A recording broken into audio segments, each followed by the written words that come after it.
Today I picked up the Oklahoma Joe's Longhorn 3-in-1 charcoal grill, smoker, and gas grill. Everything online talks about how hard this is to put together. Let's take a look ourselves. Well, we got the box open, so let's start taking all the components out of the packaging. Work our way through this box one step at a time. Here we finally see the grill starting to get uncovered a little bit.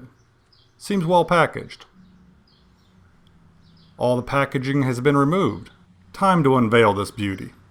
Even in the box, you can see that all the doors are attached. Well, that's half the battle right there. And how's that for conservation of space? The remainder of the parts are all stored inside the grill itself. Let's work our way through these one at a time. As you can see, the remainder of the grill components are packed nicely inside.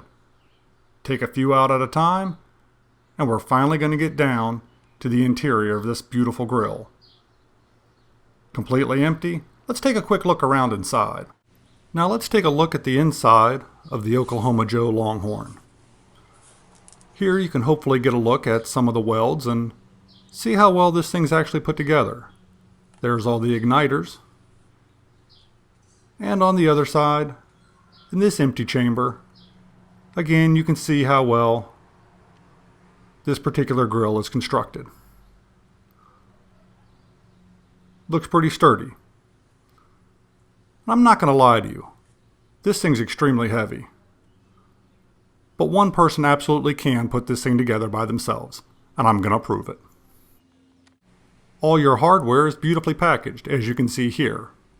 And on the back, everything is individually labeled, so you know exactly what to use at each step of the process. Let's start with the legs with the wheels on them, a couple cotter pins and washers, and as you can see, these go together about as easy as can possibly be.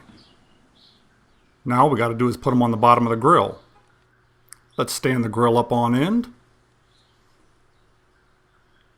We've got all of our legs right there. I don't know exactly what you're waiting for. It's pretty simple. Just slip the legs on, screw in some bolts, and you're well on your way to being halfway done with this project. Okay, well, halfway done with the project might be an exaggeration, but as you can see, our grill's starting to take shape. All we got to do now is grab the bottom shelf, as you can see in the background, attach it with 4 more bolts. This provides a little added stabilization for when we stand her upright. As you can see, it's pretty simple. Bolts right there that go through those legs, and bolts right there that go through those legs. Let's get our grill stood up so we can move on. Well, we got her stood up and we didn't give ourselves a hernia. So, I guess at this point we should probably move on and start putting some of the other parts together. Let's get started with that now.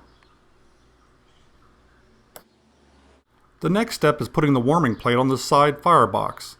This is 4 simple bolts as well. And there you go, just like that, your warming plate is on top of your side firebox. Let's put the rest of it together. The bottom of the firebox attaches to the top of the firebox with a couple more bolts. We're also going to be attaching those handles, one to the front and one to the side. Pretty simple.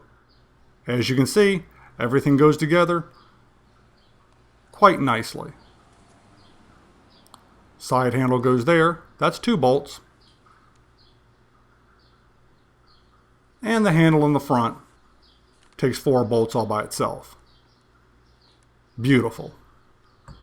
Now this is the side of that side firebox. We need to attach it to the rest of the grill. It attaches to the rest of the grill right here, amazingly. 8 bolt holes that line up perfectly. And there you go, just like that. 8 bolts. And your side firebox is now attached to the rest of your grill. Still not exactly sure what everybody online is complaining about and why they have other people build these things for them. This hole in the top is for the chimney. It attaches from the inside out with 2 more bolts. There it is. That was quick. Nice and simple. Pretty flush attachment. Time to move on and finish this project.